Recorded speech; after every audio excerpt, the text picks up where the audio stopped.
आज मेरे दिमाग में यही चल रहा है कि जो साइकेट्रिक बीमारियां हैं, है ना, उनका ट्रीटमेंट इतना मुश्किल नहीं है जितना हमारी एक्सेप्टेंस है ना। स्पेशली हमारे ड्रीम्स और एक्सपेक्टेशंस को लेकर। तो मुझे लगता था कि even in my sons case मुझे लगता था कि हाँ, because everybody used to say very intelligent, he is very intelligent, extraordinary. But उसके बाद जब ये बीमारी डायग्नोज हुई तो वो जो आपके दिमाग में चीज़ें होती हैं कि ये बनाना है, वो बनाना है, ये करना है, वो सब स्लोली फेड हो जाती है। सो हमारी बीमारियों के इलाज में, हमारी बीमारियां मैंने से साइकेट्रिक बीमारियां, दूसरी बीमारियां की बहुत एक्सेप्टेंस है सोसाइटी में, पर जो दिमागी बीमारियां हैं ना, उसमें उसके इलाज में बहुत सारी रुकावटें हैं। एक समझ नहीं है, समझ है तो दिल नहीं मानता, दिल मानता है तो फिर और एक्सपेक्टेशंस आ जाती हैं, बीच में आ जाती हैं। सो जो साइकेट्रिक बीमारियों का ट्रीटमेंट है वो टाइम मांगता है, और इंसान को हमेशा लगता है कि टाइम बहुत कम है, बाकी की ज़िंदगी कैसे चलेगी, हमारी जो बाकी की ख्वाहिशें हैं, सपने हैं, वो कैसे पूरे होंगे, बाकी का मतलब जो भी दुनियादारी है, सब कुछ है, वो कैसे होएगा। और कई बार ट्रीटमेंट के दौरान चलते चलते जब हमारा पेशेंट ठीक होता है, या मतलब वो किसी एपिसोड में नहीं होता, वो किसी फेज़ में नहीं होता, तो हमारे को वो सारी की सारी जो हमारी ख्वाहिशें और एक्सपेक्टेशन है ना, वो फिर से हाईजैक कर लेती है हमारे दिमाग को, और हम कहीं ना कहीं भूल जाते हैं कि साइकेट्रिक बीमारियां ख़त्म नहीं होती, वो सिर्फ ट्रीट हो सकती हैं। हमारी जो दिमागी बीमारियां हैं, जैसे addiction, depression, schizophrenia, anxiety disorder, बहुत सारी दिमागी बीमारियां हैं जो ख़त्म नहीं होती मगर ट्रीट हो सकती है, मैनेज हो सकती है। और सबसे ज़्यादा जो चीज़ ज़रूरी है इस बीमारी के इलाज में, वो है टाइम। जितना आप टाइम दोगे उतना हमारा पेशेंट रिकवर करेगा, उतना पेशेंट की कैपेसिटी बढ़ेगी। इन दवाइयों को भी टाइम लगता है असर होने में, डायग्नोसिस में पहले तो टाइम लगता है, फिर असर होने में, दवाइयों को असर होने में टाइम लगता है।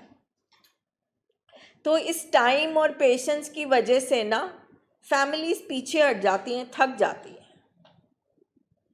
पर जैसे कि सर भी कहते हैं और बहुत सारी फैमिलीज कहती हैं कि हमें थकने का हक नहीं है, हमें थकने का राइट नहीं है, क्योंकि हमारा जो फैमिली का प्यारा पर्सन है, लव्ड पर्सन है, जो हमारा रिश्ता है, उसको बीमारी ही कुछ ऐसी लगी है कि वो फेटल है, जानलेवा है। तो जब बात आती है ना कि मौत से बचाना है पेशेंट को, ट्रीट भी नहीं है, पहले तो मौत से बचाना है, क्योंकि हमारे पेशेंट को बीमारी है दिमाग की, और दिमाग सब कुछ करता है। तो जब दिमाग खराब हो जाए तो सिर्फ नुकसान ही नुकसान है। चाहे वो पेशेंट नशा कर करके ख़त्म हो जाए, चाहे वो अग्रेसिव होके तोड़ फोड़ करे, वो कुछ भी कर सकता है, वो अपना भी नुकसान कर सकता है और वो किसी का भी नुकसान कर सकता है। सो मेरी एक्सपीरियंस से और बहुत सारी फैमिलीज़ के एक्सपीरियंस से, हम जो फैमिली है ना, हमें अपने ऊपर बहुत वर्क करना है, क्योंकि अगर लाइफ में उतार चढ़ाव आते हैं तो हम सब लोगों पे असर होता है, मगर हमारे पेशेंट पे हमेशा ज़्यादा असर होता है। जैसे जब सर्दी आती है तो जो कमज़ोर लोग होते हैं वो जल्दी बीमार होते हैं ना, उनको जल्दी खांसी ज़ुकाम हो जाता है, सर्दी लग जाती है। बिल्कुल उसी तरह से हमारे पेशेंट्स का एक मेंटल हैंडीकैप है, वो जल्दी अफेक्टेड हो जाते हैं। तो अगर फैमिली भी इतनी जल्दी अफेक्टेड हो गई, अगर फैमिली भी बहुत सेंसिटिव है, अगर फैमिली अपने ऊपर वर्क नहीं करे, तुम्हारा पेशेंट तो क्रम्बल कर जाएगा। पेशेंट को हम मैनेज नहीं कर पाएंगे। इसीलिए ये प्रोग्राम्स की, मीटिंग की, सेशंस की, साइको एजुकेशन क्लासेस की ज़रूरत होती है कि वो हर रोज़ रात को हम बैटरी चार्ज करते हैं ना मोबाइल की, उसी तरह रोज़ फैमिली को भी अपनी बैटरी चार्ज करनी पड़ती है। चाहे किसी को 10 साल हो जाए, 15 साल हो जाए, because life is changing every moment, life is changing every day. आज कुछ है, कल कुछ है, कोई लाइफ में हादसा हो सकता है, सर्कमस्टांसेस बदल सकते हैं, कोविड जैसी सिचुएशन हो सकती है, नेचुरल कोई क्लैमिटी कोई और हो सकती है, और ये सब चीज़ों से जुड़ी हुई है हमारे पेशेंट की बीमारी, हमारे पेशेंट के मूड्स, हमारे पेशेंट के फीलिंग्स, हमारे पेशेंट के इमोशंस। तो अगर फैमिली के इमोशंस, फीलिंग्स, मूड्स अगर कंट्रोल में नहीं है, अगर मैनेज नहीं हो सकते, तो वो पेशेंट को तो 100% अफेक्टेड होता है। मेरा बेटा मुझसे अक्सर शेयर करता है, आज भी कह रहा था कि आपका जो मूड है, आप रिएक्ट करते हो या आप गुस्सा करते हो तो मैं शेयरिंग नहीं कर सकता, मतलब वो अफेक्टेड हो जाता है। If I lose my temper, if I am not balanced. But क्या है कि फैमिली भी इंसान है, हम भी इंसान हैं, हमारा भी शरीर है, हमारी भी आहिस्ता आहिस्ता सबकी एज हो रही है, लेडीज़ का अपना प्रॉब्लम है, मेन का अपना प्रॉब्लम है। तो ये प्रोग्राम ना हमको रिचार्ज करता है। जब आप मुझे सुनते हो, मैं किसी और को सुनती हूँ, so you know this gives us strength. But the most important thing is acceptance. You have to accept even with a heavy heart कि आपके बच्चे को साइकेट्रिक इशू है, फुल स्टॉप। ना किंतु, ना परंतु, ना थोड़ा, ना ज़्यादा है। तो अब आपको अपनी प्रायोरिटीज़ और चॉइसेस क्लियर करनी पड़ेंगी कि आप क्या चाहते हो, और फिर जो आप चाहोगे ना वही आपको मिलेगा। अगर आप दुनियादारी चाहोगे तो पेशेंट खो जाएगा, फिर दुनियादारी रह जाएगी। अगर अभी आप पैसे को बचाओगे और पेशेंट पर ध्यान नहीं दोगे, इलाज पे नहीं दोगे, तो पेशेंट चला जाएगा, पैसा रह जाएगा। तो इसलिए फैमिली के लिए बहुत कुछ है करने को, समझने को, सीखने को, अपने ऊपर काम करने को, क्योंकि ये बीमारी थोड़ी टेढ़ी है, कॉम्प्लेक्स है। ये बीमारी फिजिकली तो चलो थकाती है, बट इमोशनली और मेंटली एग्जॉस्ट कर देती है। So the best way is कि जो साइंटिफिक एक प्रोग्राम बनाया है एक्सपर्ट्स ने, प्रोफेशनल ने, जिसमें दवाइयाँ हैं, जिसमें ये मीटिंग्स हैं, जिसमें रिकवरी प्रोग्राम है, जिसमें हर्मिटेज है, जिसमें ये फेलोशिप है, इन सारों का सहारा लेकर हम चलते रहें तो आसान हो जाएगा हमारा सफ़र। पेन है, मगर हमें पेन को, दर्द को मैनेज करना आ जाएगा अगर ये सारी चीज़ें हम अपने सफ़र में ले जाएं। हम करते हैं ना, अगर हम कहीं घूमने जाते हैं तो हम बोलते हैं ये भी रख लो, ये काम आएगा, प्रेस भी रख लो, ये काम आएगी। तो ज़िंदगी के सफ़र के लिए भी तो तैयारी करनी है ना। आप क्या कहते हो जसवीर सर? आप बोल रहे थे, मुझे अपना टाइम चेते आ गया सारा। मेरी जो प्रॉब्लम है ना, ये जेनेटिक है, बाइपोलर है। मेरे ताया जी भी, मेरे फादर भी, मेरा ब्रदर भी, मेरा बेटा भी। ਇੱਥੇ ਆ ਮੈਨੂੰ ਇਸ ਚੀਜ਼ ਦਾ ਫਾਇਦਾ ਹੋ ਗਿਆ, ਮੈਨੂੰ ਸਿੰਪਟਮ ਦਿਸ ਪਏ ਵੀ ਆਹ ਜਿਹੜੇ ਸਿੰਪਟਮ ਹੈ ਨਾ ਮੇਰੇ ਬੇਟੇ 'ਚ, ਇਹ ਬਾਈਪੋਲਰ ਦੇ ਆ, ਅਤੇ ਜਿਹੜੇ ਪਰਸਨੈਲਿਟੀ ਡਿਸਆਰਡਰ ਹੈ ਨਾ, ਇਹ ਵੀ ਮੇਰੇ ਵਾਲੇ ਹੀ ਆ, ਬਿਲਕੁਲ ਸੇਮ ਹੀ। ਮੈਂ ਖਾਲਸਾ ਕੋਲੇ ਪ੍ਰੋਫੈਸਰ ਨਾਲ ਪੰਗਾ ਲਿਆ ਸੀ, ਉਹ ਬਟਾਲੇ ਪੜ੍ਹਦਾ ਸੀ, ਉਹਨੇ ਉੱਥੇ ਲੈ ਲਿਆ। ਮੈਨੂੰ ਚੇਤਾ ਵਾ, ਮੈਂ ਜਦੋਂ ਨਵਾਂ ਕਾਲਜ ਗਿਆ ਤਾਂ ਮੈਂ ਦਾੜੀ ਕੱਟਦਾ ਹੁੰਦਾ, ਮੈਂ ਕਦੀ ਇੱਥੋਂ ਦਾੜੀ ਕੱਟਣੀ, ਕਦੀ ਇੱਥੋਂ। ਅਤੇ ਮੇਰੇ ਫਾਦਰ ਨੇ ਕਹਿਣਾ, ਉਹ ਇਹ ਦਾੜੀ ਕੱਟਾ ਕਿੱਥੋਂ ਸਾਡੇ ਘਰ ਜੰਮ ਪਿਆ, ਉਹ ਅਸੀਂ ਸਿੱਖਾਂ ਦੇ ਬੱਚੇ, ਕੀ ਇਹ ਕੀ ਕਰਦਾ ਵਾ। ਮੇਰੀ ਮਾਤਾ ਨੇ ਕਹਿਣਾ ਇਹ ਕੀ ਕਰਦਾ ਵਾ, ਇਹਨੂੰ ਸਮਝਾਇਆ ਕਰ। ਉਹ ਚੀਜ਼ ਫਿਰ ਮੇਰੇ ਬੇਟੇ ਦੇ ਜਦੋਂ ਵਾਲ ਕਟਾਏ ਮੈਂ ਕਿਹਾ ਇਹ ਕੀ ਜੰਮਤਾ ਤੂੰ। ਮਤਲਬ ਕਿ ਜਿਹੜੇ ਪਰਸਨੈਲਿਟੀ ਡਿਸਆਰਡਰ ਮੇਰੇ 'ਚ ਸੀ ਨਾ, ਉਹੋ ਹੀ ਪਰਸਨੈਲਿਟੀ ਡਿਸਆਰਡਰ ਮੇਰੇ ਬੇਟੇ 'ਚ ਸੀ। ਹਾਂ, ਨਸ਼ਾ ਉਹਨੇ ਨਹੀਂ ਸੀ ਕੀਤਾ। ਮੈਨੂੰ ਇਸ ਚੀਜ਼ ਦਾ ਇਹੀ ਐਡਵਾਂਟੇਜ ਰਿਹਾ ਇੱਥੇ ਆਉਣ ਦਾ ਵੀ ਉਹਨੂੰ ਉਹਦੇ ਪਰਸਨੈਲਿਟੀ ਡਿਸਆਰਡਰ ਅਤੇ ਉਹਦਾ ਬਿਹੇਵੀਅਰ ਡਿਸਆਰਡਰ ਦੇਖ ਕੇ ਮੈਂ ਸਮਝ ਲਿਆ ਵੀ ਇਹਨੂੰ ਮੇਰੇ ਵਾਲੀ ਬਿਮਾਰੀ ਹੈਗੀ। ਠੀਕ ਹੈ। ਇੱਕ ਨਕਤਾ ਜਿਹੜੀ ਮੈਂ ਗੱਲ ਕਹੂੰਗਾ ਨਾ, ਮਤਲਬ ਕਿ ਪਵਨ ਦੀ ਵਾਈਫ ਬੈਠੇ ਆ, ਹੋਰ ਬੈਠੇ ਆ, ਸਾਰੀਆਂ ਫੈਮਲੀਆਂ ਇੱਕ ਗੱਲ ਸੁਣ ਲਓ ਕੰਨ ਖੋਲ ਕੇ, ਤੁਹਾਡੇ ਕੰਮ ਹੋਣੀ ਹੈ, ਸਾਰੀ ਉਮਰ ਕੰਮ ਹੋਣੀ ਜੇ ਗੱਲ। ਤੁਸੀਂ ਇਹ ਕਦੀ ਨਾ ਭੁੱਲਿਓ ਵੀ ਤੁਹਾਡੇ ਘਰ ਇੱਕ ਦਿਮਾਗੀ ਬਿਮਾਰੀ ਦਾ ਪੇਸ਼ੈਂਟ ਹੈਗਾ। ਭਾਵੇਂ ਤੁਹਾਨੂੰ ਲੱਖ ਚਾਂਸ ਮਿਲਣ ਤੁਹਾਡੀ ਗਰੋਥ ਦੇ, ਤੁਹਾਡਾ ਕਿਤੇ ਵੀ ਇੱਕ ਗੱਲ ਚੇਤੇ ਰੱਖ ਲਿਓ ਵੀ ਸਾਡੇ ਘਰ ਇੱਕ ਦਿਮਾਗੀ ਬਿਮਾਰੀ ਦਾ ਪੇਸ਼ੈਂਟ ਹੈਗਾ, ਤੇ ਜਿਹੜੀ ਬਿਮਾਰੀ ਜਾਂਦੀ ਨਹੀਂ, ਸਿਰਫ ਮੈਨੇਜ ਹੋ ਸਕਦੀ ਹੈ ਬਸ। ਇਹ ਚੀਜ਼ ਨੂੰ ਮੱਦੇ ਨਜ਼ਰ ਰੱਖਿਓ। ਕੋਈ ਵੀ ਕਰਨ ਲੱਗਿਆ ਨਾ, ਕੋਈ ਕੰਮ ਵੀ ਕਰਨ ਲੱਗਿਆ, ਪੜ੍ਹਾਈ ਹੋਵੇ, ਕੁਆਲੀਫਿਕੇਸ਼ਨ ਹੋਵੇ, ਬਾਹਰ ਜਾਣਾ ਹੋਵੇ, ਬਿਜ਼ਨਸ ਕਰਨਾ ਹੋਵੇ, ਕੁਛ ਕਰਨਾ ਹੋਵੇ, ਇੱਕ ਗੱਲ ਨੂੰ ਮੱਦੇ ਨਜ਼ਰ ਜ਼ਰੂਰ ਰੱਖ ਲਿਓ। ਇਹ ਗੱਲ ਕਦੀ ਨਾ ਭੁੱਲਿਓ। ਇਹ ਗੱਲ ਪਾਠ ਵਾਂਗੂ ਚੇਤੇ ਕਰ ਲਓ। ਜਿਸ ਤਰ੍ਹਾਂ ਆਪਾਂ ਦਿਨੇ ਨਿਤਨੇਮ ਨਹੀਂ ਕਰੀਦਾ ਸਵੇਰੇ ਉੱਠ ਕੇ, ਇਹ ਚੀਜ਼ ਆਪਣੇ ਨਿਤਨੇਮ 'ਚ ਲੈ ਆਓ। ਇਹ ਚੀਜ਼ ਆਪਣੇ ਨਿਤਨੇਮ 'ਚ ਲੈ ਆਓ ਵੀ ਸਾਡੇ ਘਰ ਇੱਕ ਦਿਮਾਗੀ ਬਿਮਾਰੀ ਦਾ ਪੇਸ਼ੈਂਟ ਹੈਗਾ, ਬਸ। ਇਹ ਚੀਜ਼ ਆਪਣੇ ਨਿਤਨੇਮ 'ਚ ਲਿਆਓ। ਜਿੱਦਣ ਤੁਸੀਂ ਇਹ ਨਿਤਨੇਮ 'ਚ ਨਾ ਲੈ ਕੇ ਆਂਦੀ, ਉਦੋਂ ਹੀ ਕੰਮ ਖਰਾਬ ਹੋ ਜਾਣਾ ਜੀ, ਬਸ। ਤੁਸੀਂ ਇਹ ਨਾ ਕਿਹੋ ਵੀ 5 ਸਾਲ ਹੋ ਗਏ ਨੇ ਨਸ਼ਾ ਨਹੀਂ ਕੀਤਾ, ਇਹਨੇ 8 ਸਾਲ ਹੋ ਗਏ ਨਸ਼ਾ ਨਹੀਂ ਕੀਤਾ, ਇਹਨੇ ਆ ਨਹੀਂ। ਘਰ ਦੇ ਸਿਰਫ ਦਾ ਘਰਦਿਆਂ ਦਾ ਫੋਕਸ ਇਸੇ ਚੀਜ਼ ਤੇ ਰਹਿੰਦਾ, ਹੁਣ ਇਹਨੇ ਕੀਤਾ ਤੇ ਹੁਣ ਇਹਨੇ ਨਹੀਂ ਕੀਤਾ। ਜਿਹੜਾ ਕਿ ਬਿਮਾਰੀ ਦਾ ਸਿਰਫ ਮੇਰੇ ਹਿਸਾਬ ਨਾਲ 7% ਹਿੱਸਾ ਵਾ। ਨਸ਼ਾ ਕਰਨਾ ਬਿਮਾਰੀ ਦਾ 7% ਹਿੱਸਾ ਵਾ, ਬਸ। ਨਸ਼ਾ ਕਰਨਾ ਇਸ ਤਰ੍ਹਾਂ ਵਾ ਵੀ ਜਿਸ ਤਰ੍ਹਾਂ ਦਰਖਤ ਨੂੰ ਫਲ ਲੱਗ ਗਿਆ, ਬਸ। ਹੁਣ ਉਹਦੀਆਂ ਜੜ੍ਹਾਂ, ਉਹਦਾ ਬੇਸ, ਉਹਦੀਆਂ ਬ੍ਰਾਂਚਿਸ, ਉਹਦੀਆਂ ਐਕਸਟੈਂਸ਼ਨ ਸਾਰੀਆਂ, ਫਿਰ ਫੁੱਲ ਪਿਆ, ਫਿਰ ਉਹਨੂੰ ਫਲ ਲੱਗਾ। ਬਿਲਕੁਲ ਇਹ ਗੱਲ ਚੇਤੇ ਰੱਖਣਾ। ਜੇ ਤੁਸੀਂ ਇੱਕੋ ਗੱਲ ਚੇਤੇ ਰੱਖ ਲਓ ਨਾ ਤੇ ਉਹਦੇ ਉੱਪਰ ਅਮਲ ਕਰ ਲਓ ਤੇ ਸਾਡੀ ਲਾਈਫ ਵਧੀਆ ਹੋ ਸਕਦੀ ਹੈ। इसीलिए एक्सेप्टेंस में मान लेने में इलाज छुपा हुआ है। अगर हमने मान लिया, ਮੰਨਣ 'ਚ ਕੀ ਪ੍ਰੋਬਲਮ ਆਉਂਦੀ ਆ? Toxic shame.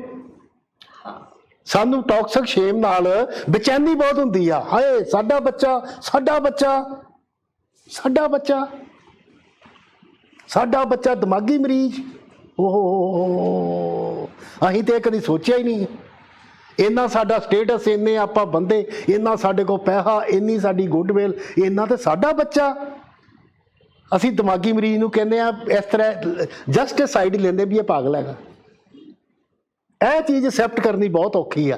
ਅਸੈਪਟੈਂਸ ਡਿਨਾਈਲ 'ਚ ਕਿਸ ਤਰ੍ਹਾਂ ਕਨਵਰਟ ਹੋ ਜਾਂਦੀ ਆ, ਕਿਉਂਕਿ ਸਾਨੂੰ ਇੰਜ਼ਾਇਟੀ ਬਹੁਤ ਆਉਂਦੀ ਆ। ਮੈਂ ਕਿਹਾ ਜਿੰਨੀ ਇੰਜ਼ਾਇਟੀ ਪੇਸ਼ੈਂਟ ਨੂੰ ਆਉਂਦੀ, ਉਹ ਤਾਂ 10 ਗੁਣਾ ਘਰਦਿਆਂ ਨੂੰ ਆਉਂਦੀ। ਆਪਣੇ ਬੱਚੇ ਨੂੰ ਪੇਸ਼ੈਂਟ ਮੰਨਣ ਲੱਗਿਆ ਇੰਜ਼ਾਇਟੀ ਆਉਂਦੀ ਆ। ਮੈਨੂੰ ਵੀ ਆਈ ਸੀ, ਮੈਨੂੰ ਵੀ ਆਈ ਸੀ, ਪਰ ਮੈਂ ਡਾਕਟਰ ਸਾਹਿਬ ਕੋਲ ਸਾਰੀ ਗੱਲ ਸ਼ੇਅਰ ਕੀਤੀ। ਮੈਂ ਕਿਹਾ ਜੀ ਆ, ਕਹਿੰਦੇ ਭਾਜੀ ਕੋਈ ਗੱਲ ਨਹੀਂ, ਘਬਰਾਓ ਨਾ, ਤੁਹਾਡਾ ਬੇਟਾ ਵਾ, ਇਹ ਤੁਹਾਡੀ ਜੈਨੇਟਿਕ ਪ੍ਰੋਬਲਮ ਹੈਗੀ ਆ, ਕੋਈ ਗੱਲ ਨਹੀਂ, ਠੀਕ ਹੋ ਜਾਊਗਾ। ਪਰ ਹਰ ਚੀਜ਼ ਦਾ ਤਰੀਕਾ ਹੁੰਦਾ। ਤੁਸੀਂ ਮੰਨੋਗੇ, ਮੇਰੇ ਬੇਟੇ ਨੇ ਸ਼ਾਇਦ ਮੇਰੇ ਸਾਹਮਣੇ ਕਦੀ ਨਸ਼ਾ ਨਹੀਂ ਕੀਤਾ, ਸ਼ਾਇਦ ਉਹਨੇ ਨਾ ਹੀ ਕੀਤਾ ਹੋਵੇ, ਪਰ ਮੈਂ 2 ਸਾਲ ਉਹਦਾ ਰੀਹੈਬ ਕਰਾਇਆ, ਉਹਦੀ ਪੜ੍ਹਾਈ ਛਡਾਈ, ਉਹਦਾ ਪ੍ਰੋਫੈਸ਼ਨ ਛਡਾਇਆ। ਜਦੋਂ ਮੇਰਾ ਬੇਟਾ ਹੈਰਮੀਟੇਜ ਸੀ, ਬੜੇ ਤਰੀਕੇ ਨਾਲ ਉਹਨੂੰ ਰੱਖਿਆ ਆਪਾਂ ਉੱਥੇ। ਉਸ ਟਾਈਮ 'ਤੇ ਉਹਦੇ ਨਾਲ ਦੇ ਮੁੰਡੇ ਜਿਨ੍ਹਾਂ ਨੇ ਡਿਗਰੀ ਕੀਤੀ ਸੀ, ਉਹ 60,000 ਰੁਪਈਆ ਬੰਗਲੌਰ ਤਨਖਾਹ ਲੈਂਦੇ ਸੀ ਮਹੀਨੇ ਦੀ, ਅਤੇ ਮੈਂ ਆਪਣੇ ਬੇਟੇ ਨੂੰ ਹੈਰਮੀਟੇਜ ਰੱਖਿਆ ਸੀ ਅਤੇ ਉਹਨੂੰ 7,000 ਰੁਪਈਆ ਮੈਂ ਅਤੇ ਡਾਕਟਰ ਮਿਲ ਕੇ ਦਿੰਦੇ ਹਾਂ। ਮੈਨੂੰ 60,000 ਨਹੀਂ ਵਧੀਆ ਲੱਗਦਾ। ਸਾਰਾ ਪਰਿਵਾਰ ਇੱਕ ਪਾਸੇ, ਮੈਂ ਇਕੱਲਾ ਇੱਕ ਪਾਸੇ, ਸਿਰਫ ਡਾਕਟਰ ਦੀ ਸਪੋਰਟ ਸੀ ਮੈਨੂੰ। ਸਾਰੀ ਫੈਮਿਲੀ, ਸਾਰਾ ਖਾਨਦਾਨ ਇੱਕ ਪਾਸੇ। ਉਹ ਤੂੰ ਮੁੰਡੇ ਨੂੰ ਕਿੱਥੇ ਰੱਖਿਆ? ਮੈਂ ਕਿਹਾ ਹੈਰਮੀਟੇਜ, ਉੱਥੇ ਹੀ ਕਰਦੇ ਆ। ਮੈਂ ਕਿਹਾ ਉੱਥੇ ਜੀਵਨ ਜਾਂਚ ਸਿਖਾਉਂਦੇ ਆ। ਲੈ ਅਸੀਂ ਨੇ ਸੁਣਿਆ ਉਹ ਨਸ਼ਾ ਛਡਾਊ ਕੇਂਦਰ ਆ, ਤੇ ਮੈਂ ਕਿਹਾ ਨਸ਼ੇ ਕਰਦਾ ਉਹ। ਕਹਿੰਦੇ ਕੀ ਕਰਨ ਲੱਗ ਪਿਆ? ਮੈਂ ਕਿਹਾ ਹੱਡ ਹਰਾਮੀ। ਸਭ ਤੋਂ ਵੱਡਾ ਨਸ਼ਾ ਕਿਹੜਾ? ਮੰਮੀ ਆ ਫੋਨ ਚਾਰਜ ਤੇ ਲਾ ਦਿਓ, ਆ ਗੀਜ਼ਰ ਛੱਡ ਦਿਓ, ਮੇਰੀ ਪੈਂਟ ਪ੍ਰੈਸ ਕਰ ਦਿਓ, ਮੇਰਾ ਆਹ ਕਰ ਦਿਓ, ਮੇਰੇ ਬੂਟ ਪਾਲਚ ਕਰ ਦਿਓ। ਤੇ ਅਸੀਂ ਵੀ ਨਾਲ ਉਹੋ ਜਿਹੇ ਅਨੇਬਲ ਕਰਨ ਵਾਲੇ। ਹੱਡ ਹਰਾਮੀ ਹੋ ਗਈ। ठीक है। फिर गुस्सा ਜਦੋਂ ਅਸੀਂ ਨੇਬਲ ਕਰਦੇ ਹਾਂ। ਮੈਨੂੰ ਸਰ ਹੁਣ ਸਮਝ ਲੱਗੀ ਉਹ ਸਾਰੀ ਨੇਬਲਿੰਗ ਤੇ ਪ੍ਰੋਵੋਕਿੰਗ ਕੀ ਹੁੰਦੀ ਆ। ਪਹਿਲਾਂ ਉਹਨੂੰ ਕਰੀ ਜਾਣਾ ਮੇਰਾ ਪੁੱਤਰ ਪੁੱਛ ਆ ਕੁਛ ਮਾਂ ਨੇ ਕਰੀ ਜਾਣਾ, ਤੇ ਜਿੱਥੇ ਮਾਂ ਨੇ ਹਟਣਾ ਉੱਥੇ ਮੈਂ ਕਰ ਦੇਣਾ, ਜਿੱਥੇ ਮੈਂ ਹਟਣਾ ਉੱਥੇ ਮਾਂ ਨੇ ਪਰਦੇ ਨਾ ਕਰ ਦੇਣਾ। ਪਰ ਉਹ ਚੀਜ਼ਾਂ ਨੇ ਸਾਰਿਆਂ ਨੂੰ ਬਿਮਾਰੀ ਨੂੰ ਵਧਾਇਆ। ਫਿਰ ਜਦੋਂ ਉਹਨੇ ਆਖੇ ਨਾ ਲੱਗਣਾ ਫਿਰ ਅਸੀਂ ਜਹੀ ਤਈ ਫੇਰ ਦੇਣੀ ਉਹਦੀ। ਮੈਂ ਉਹਨੂੰ ਕਹਿਣਾ ਤੂੰ ਨਹੀਂ ਕੁਛ ਕਰਨ ਜੋਗਾ, ਮੈਂ ਹੀ ਕਮਾਉਣਾ ਤੇ ਤੂੰ ਖਾਂਦਾ ਵਾ, ਵੇਖੀ ਜਿੱਦਣ ਮੈਂ ਨਾ ਕਮਾਇਆ ਤੂੰ ਠੂਠਾ ਫੜ ਕੇ ਮੰਗਣਾ ਹੀ। ਚੱਲ ਇਹ ਕੀਤਾ ਜੀ, ਕੀ ਮੈਸੇਜ ਦੇਤਾ ਬੱਚੇ ਨੂੰ ਵੀ ਤੂੰ ਕਾਹੇ ਜੋਗਾ ਨਹੀਂ ਹੈਗਾ, ਯੂ ਆਰ ਵਰਥਲੈਸ, ਤੂੰ ਦੁਨੀਆ ਸਭ ਤੋਂ ਨਿਕੰਮਾ ਬੰਦਾ ਹੈਗਾ। ਉਹ ਕਹਿੰਦਾ ਫਿਰ ਹੈਗਾ ਜੇ ਨਿਕੰਮਾ, ਜਾਓ। ਗੱਲ ਇਹ ਆ ਵੀ ਬਿਮਾਰੀ ਨੂੰ ਜੇ ਟੈਕਲ ਕਰਨਾ ਨਾ, ਮੈਨੇਜ ਕਰਨਾ, ਪਹਿਲਾਂ ਫੈਮਲੀ ਨੂੰ। ਮੈਨੂੰ ਬਹੁਤ ਸਾਰਿਆਂ ਨੇ ਕਿਹਾ ਤੂੰ ਮੁੰਡਾ ਉੱਥੇ ਰੱਖਿਆ ਫਲਾਣ, ਮੇਰਾ ਕੁਲੀਗ ਸੀ, ਤੇ ਇੱਕ ਤੇ ਉਦੋਂ ਨਾ ਹੈਰਮਿਟੇਜ ਦਾ ਆਪਾਂ ਮਨਾਉਣਾ ਸੀ, ਤੇ ਉਹ ਇੱਕ ਮਾਟੋ ਸੀ, ਮਾਟੋ ਦੇ ਵਿੱਚ ਨਾ ਮੇਰੇ ਬੇਟੇ ਨੇ ਝੰਡਾ ਫੜਿਆ ਹੋਇਆ ਸੀ, ਨਾਲ ਅੱਗੇ ਮਾਟੋ ਫੜਿਆ ਹੋਇਆ ਸੀ, ਤੇ ਉਹ ਨਾ ਪਿੱਛੇ ਚੌਂਕ 'ਚ ਲੱਗਾ ਕਿਤੇ ਮਾਟੋ। ਤੇ ਮੇਰੇ ਕੁਲੀਗ ਨੇ ਕਿਤੇ ਦੇਖਿਆ, ਤੇ ਮੈਂ ਡਿਊਟੀ ਤੇ ਗਿਆ, ਤੇ ਮੈਨੂੰ ਕਹਿੰਦਾ ਜਸਬੀਰ ਤੇਰਾ ਮੁੰਡਾ ਉੱਥੇ ਨਸ਼ਾ ਛਡਾਊ ਕੇਂਦਰ ਹੈ? ਮੈਂ ਕਿਹਾ ਹਾਂਜੀ। ਕਹਿੰਦਾ ਕੀ ਕਰਦਾ?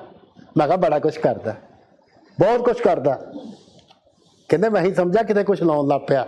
ਮੈਂ ਕਿਹਾ ਬਹੁਤ ਕੁਛ ਲਾਉਂਦਾ, ਉਹ ਬਹੁਤ ਕੁਛ ਲਾਉਂਦਾ, ਪਰ ਜੋ ਲਾਉਂਦਾ ਨਾ ਉਹ ਸਾਰਾ ਸਾਡੀ ਨੇਬਲਿੰਗ ਤੇ ਪ੍ਰਵੋਕਿੰਗ ਚੋਂ ਨਿਕਲਿਆ, ਉਹ ਘਰ ਦੇ ਮਾਹੌਲ ਚੋਂ ਨਿਕਲਿਆ, ਉਹ ਜੀਨ ਚੋਂ ਨਿਕਲਿਆ ਜੋ ਉਹ ਕਰਦਾ।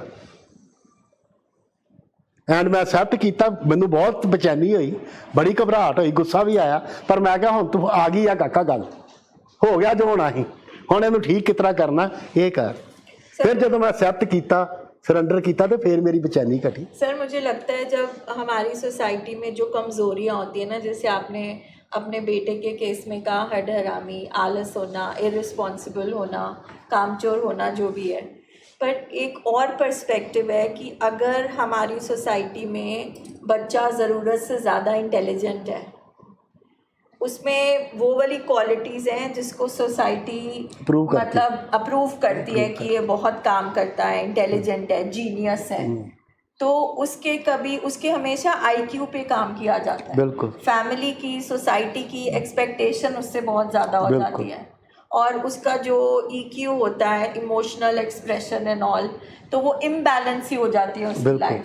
तो वो वाले हमारे पेशेंट साइकेट्रिक इलनेसेस में ज़्यादा, इसमें तो दिख जाते हैं, ठीक है, मगर जो पर्सन पूरा दिन काम ही करता जा रहा है, जो पर्सन मतलब फंक्शनल है, मतलब मगर वो एक ही चीज़ से ऑब्सेस्ड है जिसको दुनिया मानती है, जैसे मनी हो गया, वर्क हो गया, है ना सर, इनको अप्रूव करती है सोसाइटी। स्टडीज़ हो गया, स्पोर्ट्स हो गया, कुछ भी हो गया, तो वो बीमारी ना उसके नीचे बहुत आराम से मतलब पनप रही होती है और छुप जाती है। बाकी तो फिर भी दिखते हैं, नशा करने वाले भी दिख जाते हैं, बट जो हमारे मेंटल डिसऑर्डर्स होते हैं विद एक्सेप्शनल चिल्ड्रन, या कोई मतलब जो जिनमें बहुत टैलेंट होता है, कुछ होता है ना, सो उनका एक्सेप्ट करना बहुत मुश्किल होता है, बिकॉज उनको सोसाइटी वो री इन्फोर्समेंट मिलती रहती है हर टाइम। बिल्कुल यू नो, सो आप उन बच्चों को तो इनेबलिंग सोसाइटी ऐसे करती है, टीचर्स, स्कूल टीचर्स, हर जगह पे आपको कोई ना कोई रिवॉर्ड मिलता है, नाम मिलता है। फिर वह सोसाइटी में जाते हैं तो और मतलब लोग रिकग्नाइज करते हैं कि ये सबसे लायक है, ये सबसे अलग है, and parents are feeling on top of the world, over opinion होते हैं, एंड कभी कोई शरारत नहीं करते। तो ये चीज़ें तो मतलब एक ऐसा इमेज बना देती हैं जो एक आइडियल इमेज है, तो बाकी बच्चों को बोला जाता है इन जैसे बनो, देखो ये कोई शरारत नहीं करता, ये कोई रूल नहीं तोड़ता, ये भी एक पार्ट ऑफ द इलनेस है। और हर चीज़ प्रेशराइज करती है। फिर ਉਹ ਭਾਵੇਂ ਸ਼ਰਾਰਤ ਕਰਨਾ ਚਾਹੁੰਦਾ ਹੋਵੇ, ਪਰ ਉਹ ਕਹਿੰਦਾ ਨਹੀਂ ਮੈਂ ਚੰਗਾ ਬਣਿਆ ਵਾ, ਆਈਡੀਅਲ ਬਣਿਆ, ਰਹਿਣ ਦੋ, ਸ਼ਰਾਰਤ ਕੀ ਕਰਨੀ ਹੈ, ਮੈਨੂੰ ਨਹੀਂ ਜੱਜਦੀ ਹੈ। हाँ, इमेज मेंटेन रखते हैं, बिल्कुल। और तो वो एक्सेप्टेंस नहीं होती। फैमिली तो चलो फिर भी विद टाइम्स, पर जो वो है ना वो नहीं करते, और विद टाइम्स में भी अब कुछ ज़्यादा हो गया है, पहले कम था अब ज़्यादा हो गया है कि थोड़ी बहुत भी फेलियर्स जो होते हैं ना बच्चे एक्सेप्ट नहीं करते। आप स्कूल कॉलेजेस में जाके भी देख लो, बहुत ग्रेजुअली इंक्रीज हो रहा है परसेंटेज ऐसे बच्चों का। मैम वही हो गया ना, आई फील कि अगर बचपन में अगर हमेशा री इन्फोर्समेंट या रिवॉर्ड मिलता है when you are this thing, और अगर बचपन में ही उसका ये चीज़ बैलेंस नहीं होता कि फेल भी हो सकते हैं, कहीं ना कहीं subconsciously without any such intention हम पेरेंट्स उसका पार्ट होते हैं। एब्सोल्युटली, बिकॉज अगर वो बच्चे की इमेज नीचे होती है तो हमारी इमेज इमीडिएटली अफेक्टेड होती है। तो कहीं ना कहीं हमने उसकी वो जो मतलब एक उसका नेचर बन जाती है ना, उसमें हमने कंट्रीब्यूट किया होता है। अब बड़ा जब हो जाएगा तो automatically he won't be able to take it, because वो चीज़ बड़ी भी हो जाएगी उसके दिमाग में। Now he is more conscious, so to break is difficult. So that is you know what I feel कि पेरेंट्स का हमारा बेशक सबकॉन्शियसली अनकॉन्शियसली हम करें, मगर हम उसके पार्ट होते हैं। बिकॉज कहीं ना कहीं वो हमारी ईगो को फीड कर रहा होता है कि मैं इस इंटेलिजेंट बच्चे की मदर हूँ, you know. So that is how this thing pledge.